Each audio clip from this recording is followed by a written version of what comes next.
اور اس کو تحریر کیا ہے آرز ریشب نے۔ رات کے وقت حویلی کے پیچھے بنے باغ میں مہندی کا انتظام کیا گیا تھا۔ شاہ کالا بوسکی کا شلوار قمیص پہنے، ہلکی سرمئی رنگ کی گرم شال اوڑھے، پاؤں میں پشاوری پہنے، بالوں کو جیل سے سیٹ کیے، ہلکی داڑھی کے ساتھ وہ کسی ریاست کا شہزادہ لگ رہا تھا۔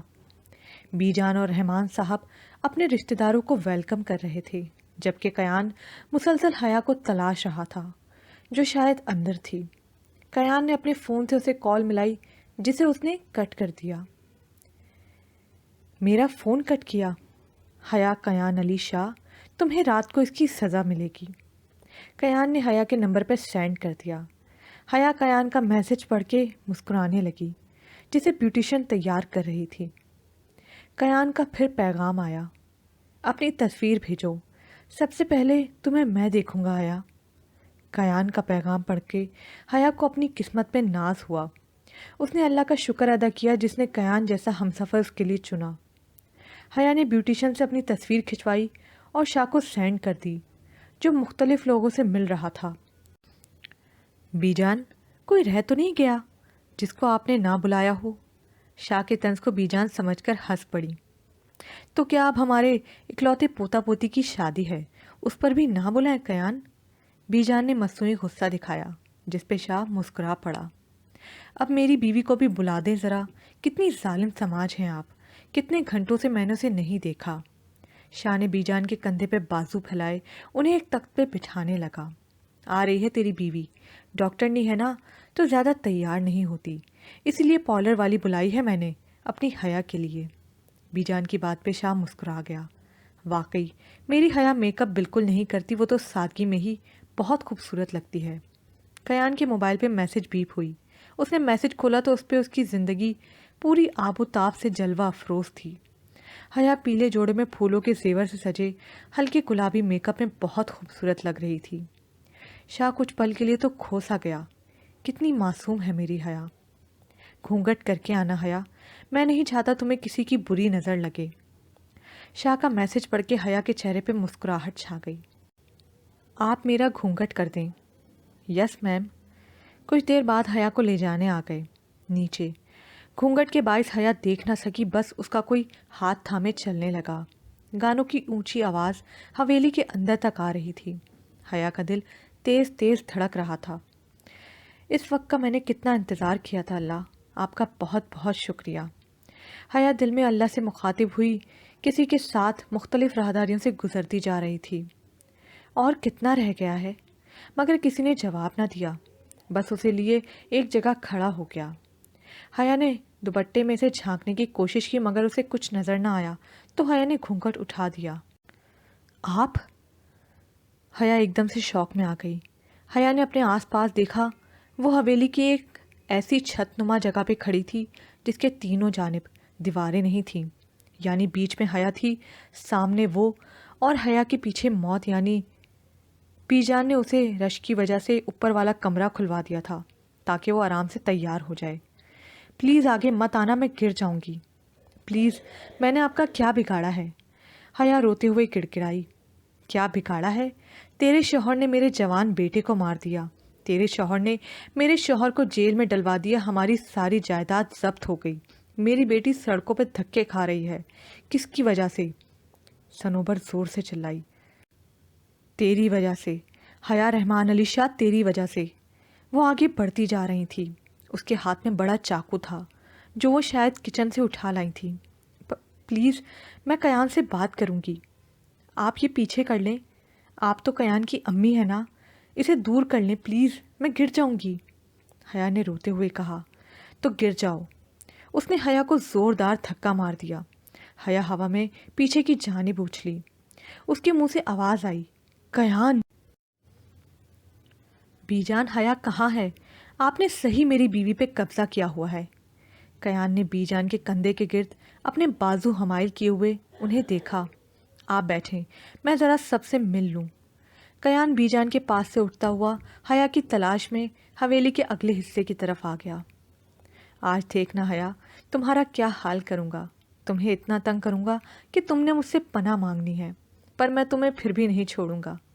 کیان زیر لب مسکراتا ہوا چلنے لگا۔ حیا پیچھے کی جانب ہوا میں اچھلی۔ کیان! اس کے منہ سے چیخ برآمد ہوئی جو اونچی آواز میں لگے گانوں میں کہیں کھو گئی۔ حیا نے گرتے ہوئے دیوار کو زور سے تھام لیا، جس سے اس کے پاؤں نیچے ہوا میں لٹک گئے۔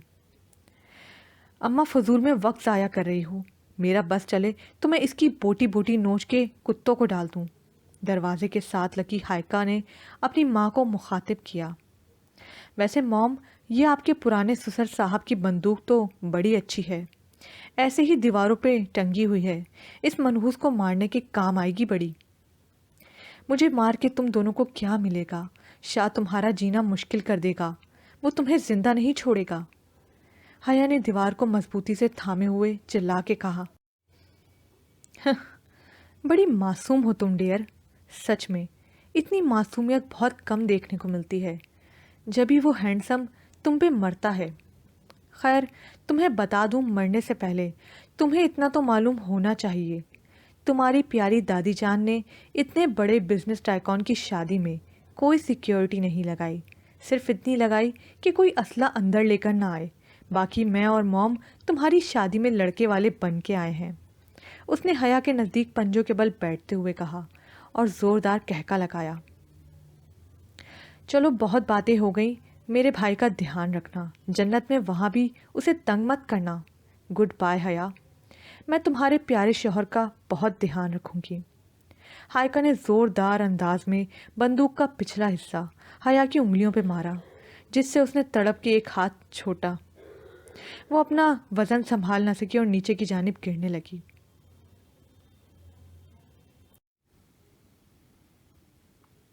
وقت گزرتا گیا مگر حیا کو ہوش نہ آیا۔ کیان نے سگریٹ پھونک پھونک کے خود کا کوئی حال نہیں چھوڑا تھا۔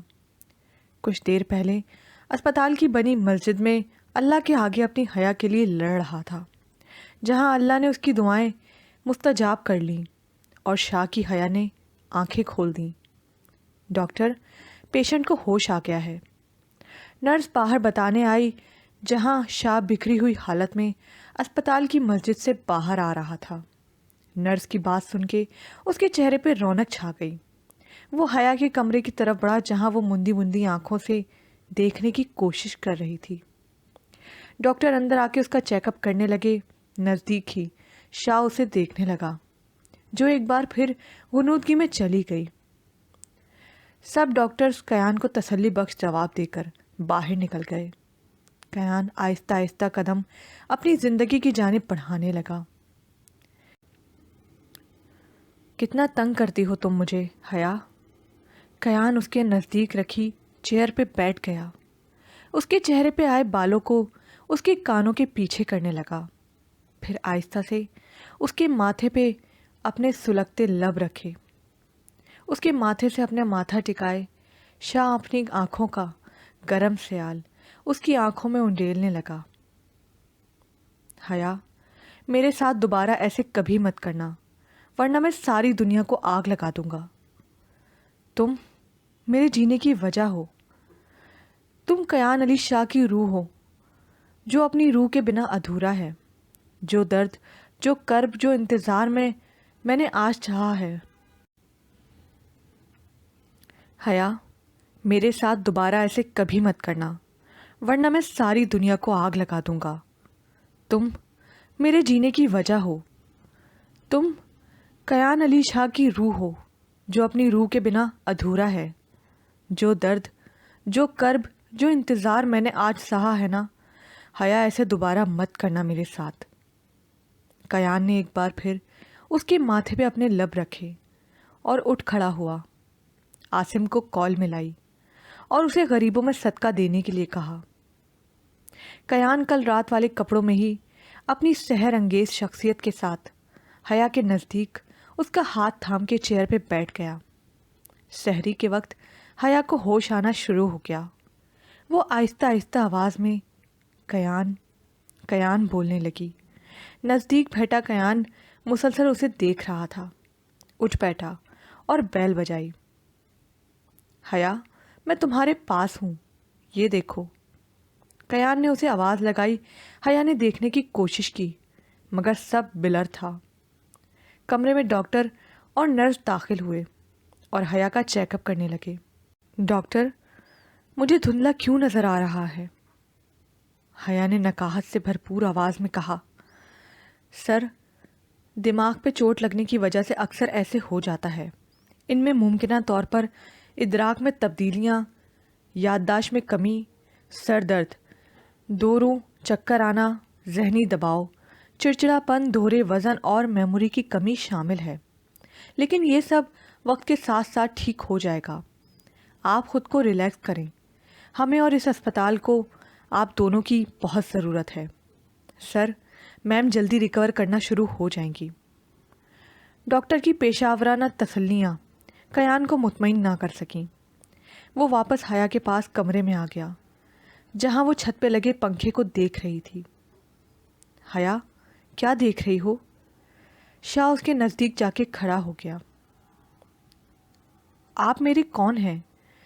مجھے کچھ کیوں یاد نہیں آ رہا؟ حیا نے اپنے ذہن ہی پہ زور ڈالتے ہوئے کہا۔ حیا، ابھی زیادہ سوچو مت، تمہیں خود یاد آ جائے گا، مگر سب پھر بھی اگر تم میں کوئی اجنبی لگ رہا ہوں تو میں یاد دلاتا ہوں، محترمہ، یہ ادنا سا خادم آپ کا شوہر ہے، کیان علی شاہ۔ ذہن پر زور ڈالنے کی ضرورت نہیں ہے، اگر کچھ یاد نہیں آ رہا تو کوئی بات نہیں، ہم اپنی نئی یادیں بنا لیں گے۔ مجھے چکر آ رہے ہیں کیان۔ حیا نے کیان کی طرف دیکھا جو اسے دھندلائی نظروں سے صاف نہیں دکھ رہا تھا۔ اس نے ہار کے آنکھیں موند لیں۔ شاہ نے اس کا ہاتھ تھام لیا اور بیل دی، جہاں فوراً نرس آ گئی۔ پھر کچھ دن اسپتال میں گزار کے حیا کو کیان مینشن لے آیا، جہاں اسے اسپتال والی ساری سہولتیں دی جا رہی تھیں۔ روز ڈاکٹر کی نگرانی میں حیا کو جسمانی سرگرمیاں ورزش میں اضافہ کراتے، جس پہ وہ منہ پھلاتی۔ ڈاکٹر کے مطابق جب تک حیا ٹھیک نہیں ہو جاتی اسے دماغ پر غیر مناسب دباؤ سے بچانا ضروری تھا۔ اس لیے شاہ پوری کوشش کرتا، جیسے ہی وہ اپنے ذہن پہ زور دینے کی کوشش کرتی وہ اسے دوسری باتوں کی طرف لگا دیتا۔ دن یوں ہی گزرتے گئے۔ کیان نے رحمان صاحب اور بی جان پہ بھی پابندی لگا دی۔ بیچ میں صرف ایک بار کیان نے بی جان اور رحمان صاحب کو حیا سے ملا دیا۔ جب تک حیا ٹھیک نہیں ہو جاتی آپ دونوں اس کے سامنے بار بار نہیں آئیں گے، جس پہ ان دونوں نے بہت واویلا کیا مگر شاہ نہیں مانا۔ رہی بات ہائیکا اور صنوبر کی تو کیان نے ان کے لیے بدترین سزا منتخب کی تھی۔ کیان کا ماننا تھا جب تک اس کی حیا ٹھیک نہیں ہو جاتی وہ ان دونوں کو ہر بری چیز سے ڈرائے گا۔ روزانہ ان کے کمرے میں چوہے اور لال بیگ چھوڑ دیے جاتے۔ کیان کے سخت آرڈرز پہ انہیں دن میں ایک بار کھانا ملتا تھا۔ وہ دونوں ماں بیٹی اس وقت کو کوستی تھی جب وہ حیا کو مارنے آئی تھیں، مگر شاہ کی مقرر کردہ سزا کی میعاد کتنی تھی یہ کوئی نہیں جانتا تھا۔ اور رہی ہماری حیا جو کیان کی ریاست کی ملکہ تھی، اپنے اور شاہ کے رشتے کو مضبوط کرنے سے پہلے اپنے شاہ سے تھوڑا وقت مانگ رہی تھی۔ کیان جو اس وقت خاکی پینٹ پہ نیلی ہائنک پہنے، پیروں میں کالی لیدر کی کینچی چپل پہنے، شہادت کی انگلی میں سگریٹ دبائے اسٹڈی روم میں اپنی فائل چیک کر رہا تھا۔ دروازے پر آہٹ ہونے پر سر اٹھا کے دیکھا جہاں اس کی زندگی کھڑی تھی۔ شاہ نے اسے دیکھ کر مسکراہٹ اس کی طرف اچھالی اور اپنا ہاتھ حیا کی طرف بڑھایا، جو دروازے کے قریب سرسوں پیلے رنگ کے لیلن کا شلوار قمیض زیبتن کیے کھڑی تھی، جس پہ اس نے کتھئی رنگ کی پشمینہ کی شال اوڑھ رکھی تھی۔ لمبے چمکیلے بالوں کی ڈھیلی سی چوٹی بنائے، جس میں سے جا بجا اٹکیلیاں کرتی ہوئی زلفیں اس کے چاند چہرے کے گرد حالا کیے ہوئے تھیں۔ شاہ قدرت کے اس شاہکار کو دیکھ کر کچھ پل تو اللہ کا شکر بجا لاتا رہا، جس نے اسے دنیا میں اتنی معصوم اور نیک سیرت بیوی سے نوازا۔ حیا نے آہستہ آہستہ قدم کیان کی طرف بڑھاتے ہوئے شاہ کے بڑے ہوئے ہاتھ میں کچھ پل کی ہچکچاہٹ کے بعد اپنا ہاتھ دے دیا، جسے شاہ نے ایک جھٹکا دے کر حیا کو اپنے اوپر بٹھا لیا۔ ابھی اٹھی ہوں سو کے۔ کیان نے گہری نظروں سے حیا کے لال پڑتے چہرے کو دیکھا، جو مسلسل نظریں نیچے کیے اپنی لرزتی پلکوں کے ساتھ ٹیبل کی سطح کو دیکھ رہی تھی۔ جی۔ کیان نے اس کے چہرے پہ آئے بکھرے بالوں کو کان کے پیچھے اڑسا۔ مجھے آپ سے بات کرنی تھی۔ ہاں کہو۔ کیان، کیا میں تھوڑے وقت کے لیے بابا کے پاس چلی جاؤں؟ میں اسپیس چاہتی ہوں سب سے۔ اب مجھے کچھ بھی اچھا نہیں لگتا۔